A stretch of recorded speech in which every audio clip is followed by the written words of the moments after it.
Hey everybody, we're back again. Alright, let's try and bridge the gap a little bit between the respondent and operant conditioning stuff.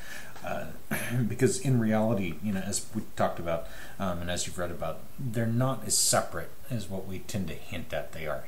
We break out these procedures because they are different things, but when it comes to our everyday behavior, they really just mix and match. So let's take a look at it.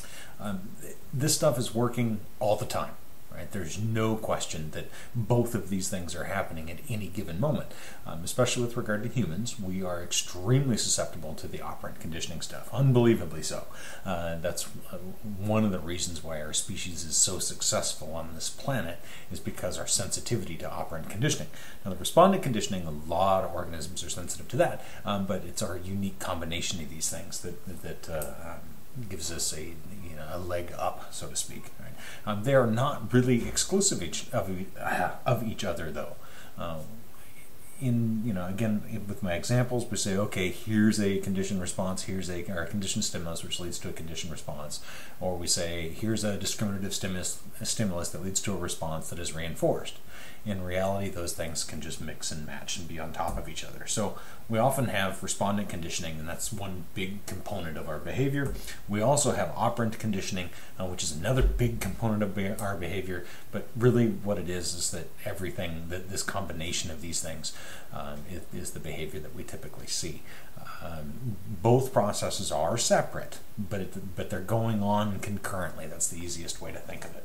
Okay. Let's look at some examples here to help this make some more sense. So reinforcement and punishment, so operant actions, these things produce emotional reactions, right? We call that respondent conditioning, right? So the emotional reaction is a type of respondent conditioning. So if I earn a reinforcer, for example, that might make me happy. Okay, so that the reinforcer itself is a condition, or is something that's going to strengthen a behavior, but it also serves to elicit a response of happiness. Now, is that happiness a conditioned response or an unconditioned response is a slightly different question, but it shows that those two things interact. Okay, so another example, a conditioned response occurs, right? So something that's unpleasant, and you respond operantly, okay, to decrease that conditioned response. Right? When that conditioned response is decreased, then you have a negative reinforcement situation. Whatever you did to decrease that unpleasant conditioned response is then going to be strengthened through negative reinforcement. So let's look at an example. So you've got a spider that's going to elicit fear. Right? So that's classical conditioning. So you have a CS, which is the spider, it elicits fear, that's your CR. But if you run away from the spiders in the future, that's going to reduce your fear. You notice the fear is getting smaller. Ha ha ha ha. Anyway, that's operant conditioning. So there's your negative reinforcement. So in the future, you are going to avoid and or escape the presence of fighters, whatever that is, spiders, which will then reduce your fear. So here you see those two things, respondent and operant, working directly with each other. And this is a good example of how these things interact. You can also think about it from the other perspective. We're talking about negative reinforcement. You could talk about positive reinforcement. What's something that produces something nice, right? So maybe a particular store or something like that produces, it has food available. That food is really nice. So in the future, you access that particular store. So it's a positive reinforcing situation, but the food itself is an unconditioned stimulus. It's not fear. It elicits happiness and satisfaction and those types of things. So this stuff really is so integrated into each other. And I kind of hinted at it earlier when I talked about how reinforcers are conditioned, okay? Because this is some of that process about how reinforcers are conditioned and how these things just, I've said it a bunch, they interact. It's kind of interesting how it does so, and it makes it very hard to tease any one behavior out and figure out, is that a conditioned response or is that a operantly conditioned response? What is it? Is it a CR? Is it an SD? Is it a behavior that's maintained through reinforcement, punishment, all those things? It really becomes a challenge to see how all these things interact. But that's part of the fun of it as well, is figuring out what the result is and figuring out how to maintain and modify these particular behaviors. Emotions. A lot of people argue that behavior analysis, this course is anti-emotional. We don't deal with emotions. In fact, it's quite the opposite. We've actually studied emotions very thoroughly, and we're well aware of how they interact with overt behavior and covert behavior. And interestingly enough, this is one of those areas that really bridges emotions, are one of those areas that really bridge the gap between the biology, the physiological stuff, and the overt behavioral stuff. Right? So there is a respondent component in emotion, and that's the emotion itself, right? The physiological properties, that feeling in the pit of your stomach, the increased heart rate, the sweaty palms, those types of things, right?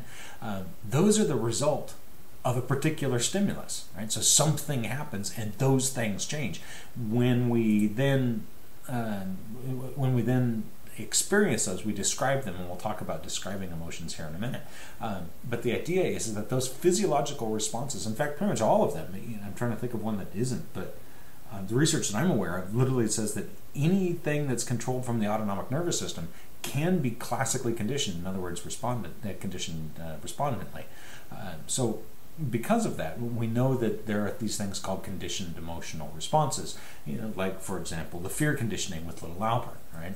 So quick summary, and it wasn't a bunny, but it's just a cute picture. So anyway, so you've got little Albert and the bunny. You take the bunny, which doesn't originally elicit fear in little Albert, and you pair that with a loud noise, right? So the hammer being banged in the presence of the baby.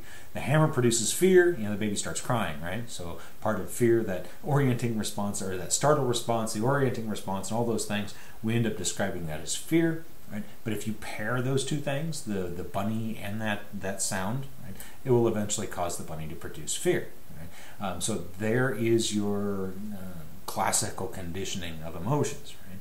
And as we just talked about with the previous slide, you're more than likely to avoid bunnies in the future, which is going to keep your fear reduced. So then you're negatively reinforced for avoiding the bunnies. Okay, so it's an interesting cycle that happens. But that emotional stuff, the physiological parts, are definitely classically conditioned. Right? Now, what's the operant component of the emotions? Well, let's look at it. How we react to those physiological changes, in other words, the emotions. So how you react to an emotion, that is operant conditioning. In other words, when some people get mad, right, some people yell, right? They scream and they get loud, they get really pissed off, they bang stuff, right? So I'm so frustrated, you hit the desk, or you do something like that. That is the operant response to the physiological experience, right? So the physiological experience, which was classically conditioned. Right? Some people get mad. Some people yell when they get upset. Some people get quiet when they get upset. Those things are then reinforced and punished. And people can change their reactions to emotions. Maybe when you're younger, you do one thing, and then as you grow up, or as you change and as you experience different situations, you change how you react to particular stimuli. Right? So again, that's the result of punishment and reinforcement. If I react one way to getting angry and my wife doesn't like that, guess what? She's punishing my particular reaction. She's not punishing my emotion. She's punishing my reaction to that emotion. It's okay to have the emotion, but it's not okay to react in one particular way. So then the way of reacting reduces. Okay? So there you're punishing that one reaction. Of course, you can reinforce it just as well. Another operant component is being able to describe it. Some people just suck at being able to describe their emotions. That's all there is to it. I think your book talks about some research that says by the time you're 9 or something like that, you can describe most of your emotions. Well, some people just aren't that good, right? They haven't had that much practice. They haven't been reinforced for describing their emotions. Maybe they say, "Oh, I don't know what I'm feeling." And some people get frustrated when they have a discussion with someone and the person says, "I have no idea what I'm feeling," or "I just don't know, I don't get it." Maybe they're telling you the truth. Maybe they do not know how to describe that physiological experience, in other words, their emotion. And if they haven't learned how to describe it, then guess what? You might have to teach them how to describe it. And with kids, it's the same type of thing. You have to expose them, or you have to expose them to the words that allow them to describe these things, and then reinforce appropriate description.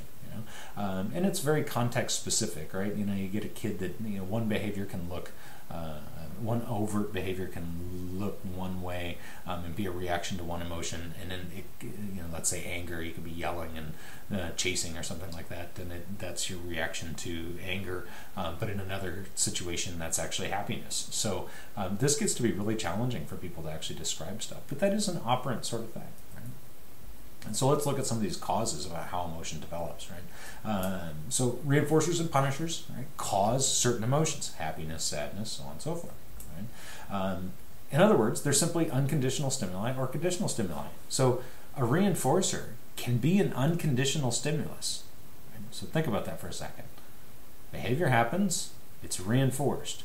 The reinforcer itself is also a US for, say, happiness or whatever it may be. Okay? So those things are directly tied to each other. So when you reinforce someone, you may produce happiness. When you punish someone, you may produce anger or frustration or something like that. So then again, the reactions to that happiness and that frustration can then be reinforced or punished, and you see how this cycle really starts to build, right? So somebody that's does something, gets punished for it, then they get angry about it, and then they get punished for that, and then that produces anger, and then it just cycles up, and it starts to get out of hand, right? And that's a normal sort of thing, but you have to intervene, and you have to try to change some of those stimuli that are happening if you want to change the behavior. Right? So sometimes when we talk about how we feel, we say we often feel ways because of the operant conditionings, the operant contingencies that we're experiencing at the moment. So if you're generally happy with your life, you might be getting quite a few reinforcers. If you're generally frustrated with your life, you might be getting a few punishers or too many punishers. And this is how this starts to play a role with anxiety. This starts to play a role with depression and all those types of things. So it's not as simple as what a lot of our textbooks just make it out to be. It's really this complex dance between all of these different stimuli and the responses to those stimuli and what happens to those responses, right? Are those responses punished or extinguished, and so on and so forth. Thinking, here's another one that a lot of people say, oh, behaviors just don't deal with thinking. Oh, hogwash, we deal just fine with thinking. It's just that no one else can observe your thinking. But there's been lots of research on thinking, and we study it fairly well. It's not perfect research, but that's just because it's hard to study. You have to trust a lot of self-report things. Right? So let's look at some of this respondent conditioning and how that happens in terms of thinking. Your book goes through the great example of the conditioned seeing stuff, right? So go through the exercise that's in the book. Sit there and try to imagine something that you haven't experienced in 5 years or 10 years or something like that. Think back to something you experienced as a kid. You can see that in your head, right? You can see that experience. You can see that beach. You can see that car. You can see that person, whatever it may be, right? But seeing is a reaction or a response, a conditioned response to a particular word or to another stimulus. So if I say, imagine your favorite car from childhood, or imagine your favorite person from childhood. Okay? So imagining your favorite person, there's the conditioned stimulus, favorite person. That produces an image in your head, a conditioned response, and you actually see that person. Right?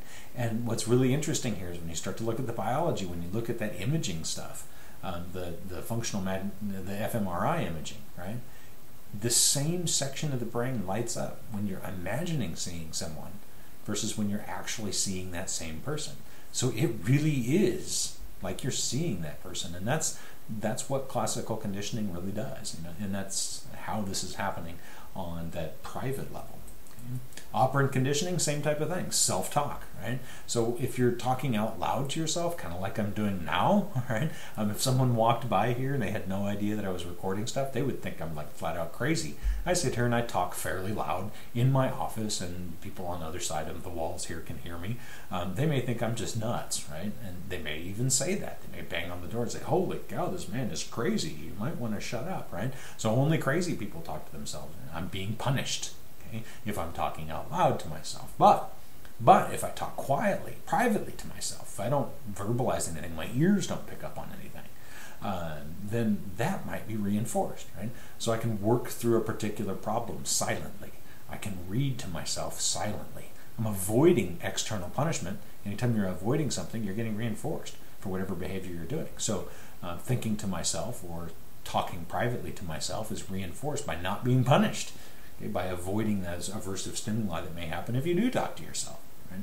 So the thinking and feeling and all those things, those are just as describable in terms of classical and operant conditioning as any of the other behaviors that we've been talking about are. So, hope that helps shed a little bit of light on what's going on with these couple of chapters and a little bit about what's going on with regard to our private events, our private behavior. So talk to you soon.